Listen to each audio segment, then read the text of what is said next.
Chapter 2. Marianne checked that the Marchioness wasn't around the corner before ushering Kath into the bedroom and shutting the door.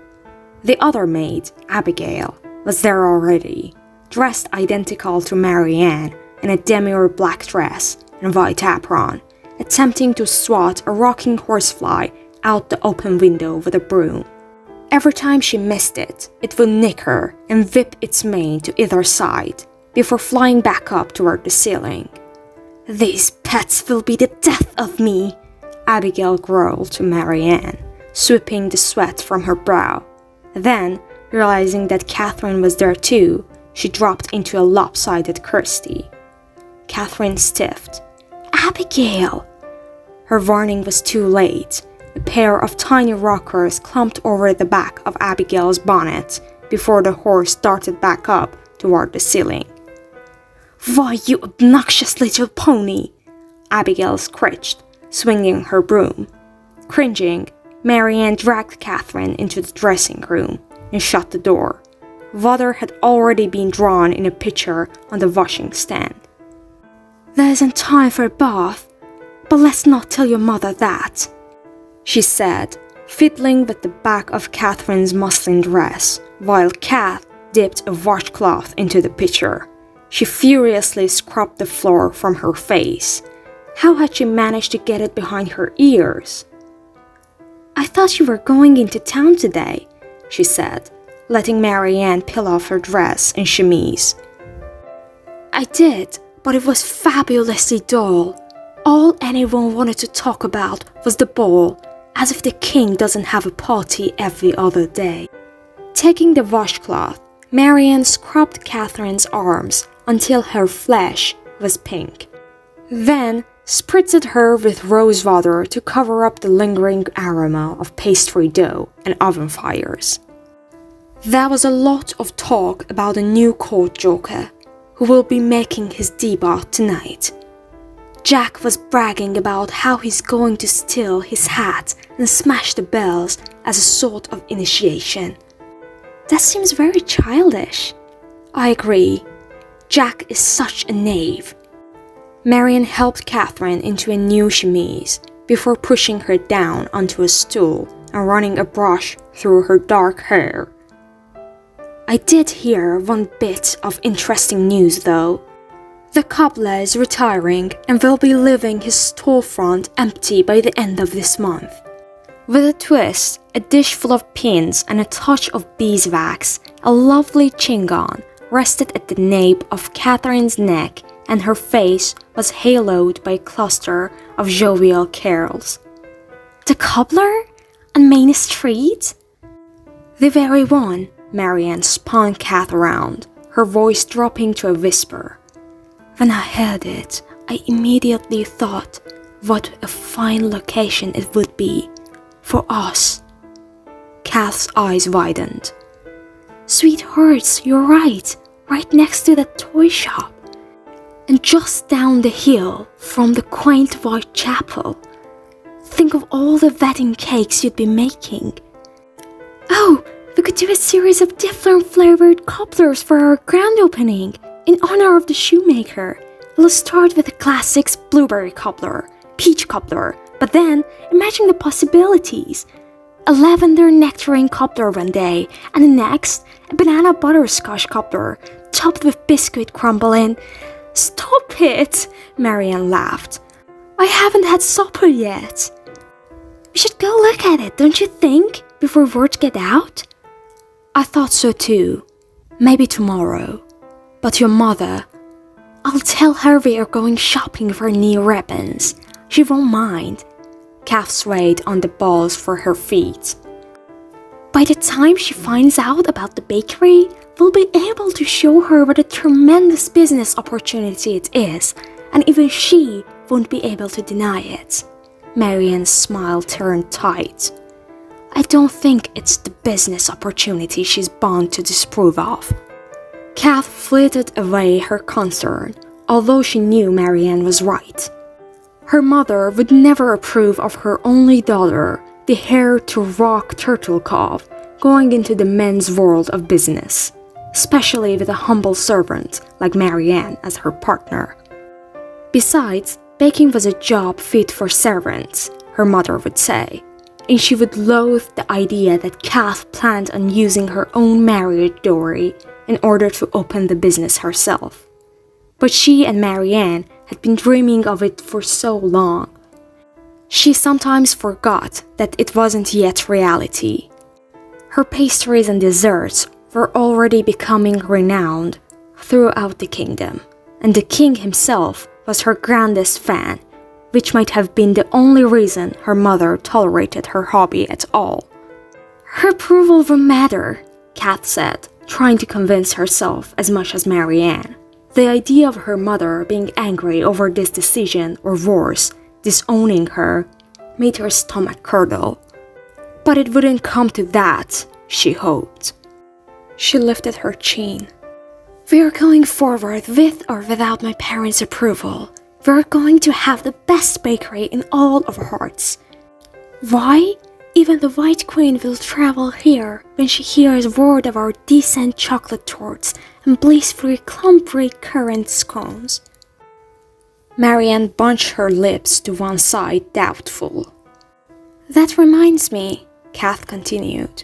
"I have 3 tarts cooling in the pie safe right now. Could you bring them tonight? Oh, but I still need a dusting of icing sugar. I left some on the table. Just a teeny tiny bit." She pinched her fingers in example. "Of course, I can bring them. What kind of tarts?" "Lemon." A teasing smile crept up Marianne's face. "From your tree? You heard about it?" "I saw Mr. Gardener planting it under your window this morning, and had to ask where it came from.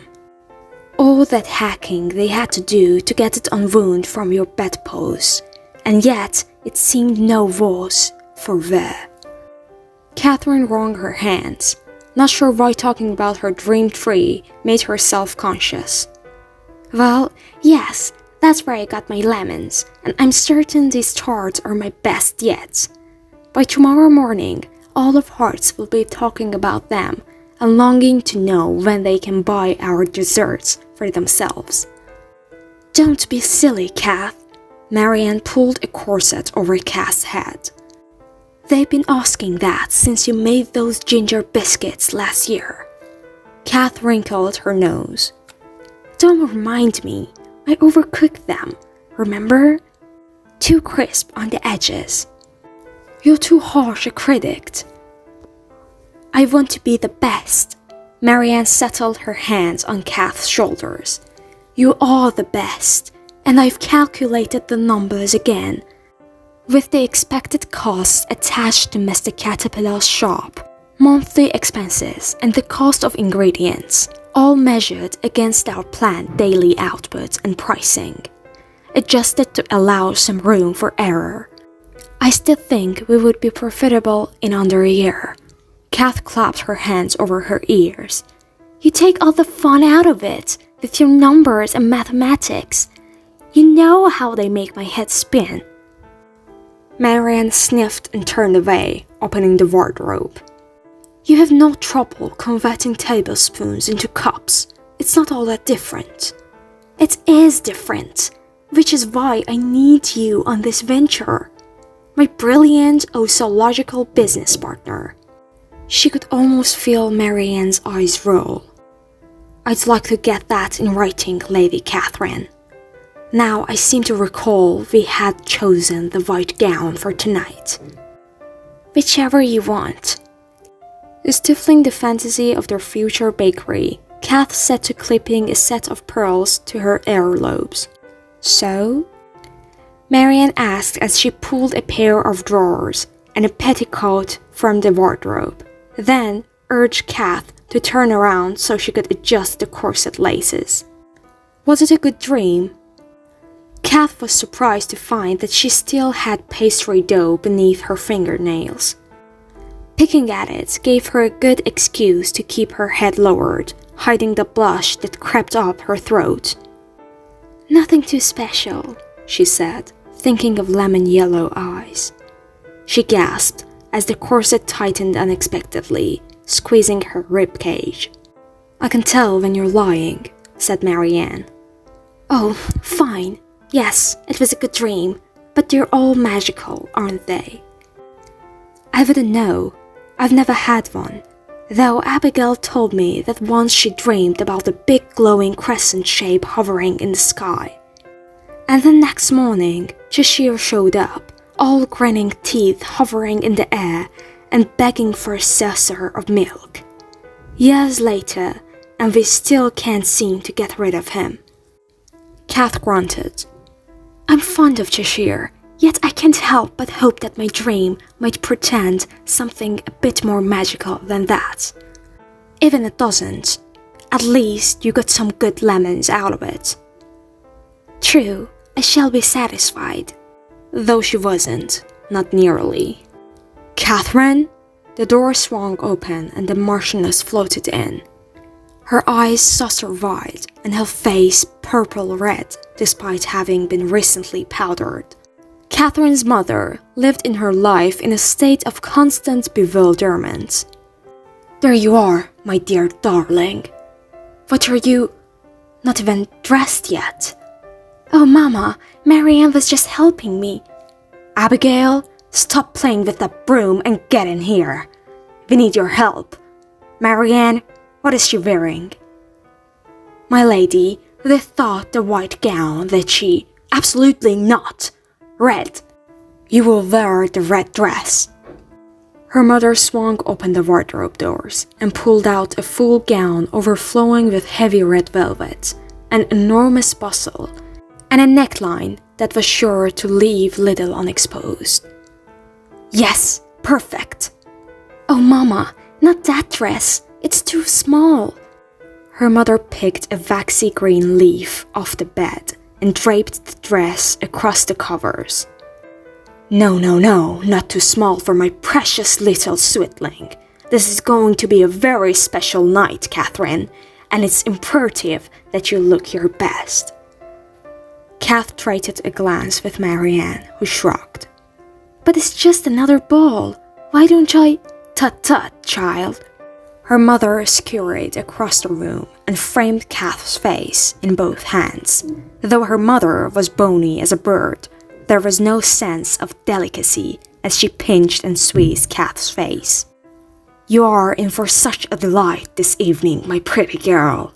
Her eyes glimmered in a way that made Catherine suspicious before she barked. Now turn around! Catherine jumped and spun to face the window. Her mother, who had become the Marchioness when she married, had that effect on everyone. She was often a warm, loving woman that Kath's father, the Marquess, doted on her incessantly, but Kath was all too familiar with her mood swings. All cooing and delighted one moment and screaming at the top of her lungs the next. Despite her tiny stature, she had a booming voice and a particular glare that could make even a lion's heart shrivel beneath it. Kath thought by now she would have been used to her mother's temperament, but the frequent changes still took her by surprise. Marianne, tighten her corset. But my lady, I just... Tighter, Marianne. This dress won't fit without a 22-inch waist, although just once I'd like to see you down to 20. You have your father's unfortunate bones, you know, and we must be vigilant if you are to keep from having his figure too. Abigail, be a dear and bring me the ruby set from my jewelry cabinet. The ruby set? Catherine whined as Marianne undid the corset laces. But those earrings are so heavy. Don't be such a jellyfish. It's only for one night. Tighter. Catherine pinched her face together as Marianne tugged on the corset strings. She exhaled as much air as she could and gripped the side of the vanity, wheeling away the sparkles dancing before her eyes. Mother, I can't breathe. Well then, next time, I hope you'll think twice before taking a second helping of dessert like you did last night. You can't eat like a piglet and dress like a lady. It will be a miracle if this dress fits. We could wear the white one? Her mother crossed her arms. My daughter will be wearing red tonight like a true. Never you mind that. You'll just have to go without dinner. Kath groaned as Marianne cinched the corset one more time. Having to suffer through the bindings was bad enough, but going without dinner too? The food was what she looked forward to most during the king's parties, and all she'd eaten that day was a single boiled egg. She'd been too caught up with her baking to think about eating more. Her stomach rolled in its confinement. "Are you all right?" Marianne whispered. She bobbed her head, not wanting to waste any precious air to speak. "Dress!" Before Catherine could catch her breath, she found herself being squashed and ranked into the red velvet monstrosity. When the maids had finished and Catherine dared to peek into the mirror, she was relieved that while she may have felt like an encased sausage, she didn't look like one. The bold color brought out the red in her lips and made her fair skin appear fairer and her dark hair darker. When Abigail settled the enormous necklace onto her collarbone and replaced her pearls with dangling rubies, Catherine felt, momentarily, like a true lady of the court, all glamour and mystery. "Marvelous!" The Marchioness clasped Catherine's hand in both of hers, that peculiar, misty-eyed look returning. "I'm so proud of you." Catherine frowned. "You are?" "Oh, don't start fishing now." Her mother clucked her tongue, patting the back of Kath's hand once before dropping it. Catherine eyed her reflection again. The mystic was quickly fading, leaving her feeling exposed. She would have preferred a nice roomy day dress, covered in flour or not. "Mama, I'll be overdressed. No one else will be so done up." Her mother sniffed. "Precisely. You look exceptional." She wiped away a tear. "I could scatter to pieces." Despite all her discomfort, all her reservations, Kath couldn't deny a hot spark behind her sternum. Her mother's voice was a constant nag in her head, telling her to put down the fork, to stand up straight, to smile, but not that much. She knew her mother wanted the best for her, but it was oh so lovely to hear compliments for once. With one last dreamy sigh, the Marchioness mentioned checking on Kath's father before she fluttered out of the room, dragging Abigail along with her. As the door to her chambers closed, Kath yearned to fall onto her bed with the exhaustion that came from being in her mother's presence. But she was sure she would rip an important seam if she did. "Do I look as ridiculous as I feel?" Marianne shook her head. "You look ravishing. Is it absurd to look ravishing at this silly ball? Everyone will think I'm being presumptuous." Marianne pressed her lips in apology. "It is a bit of butter upon bacon." "Oh, please, I'm hungry enough as it is."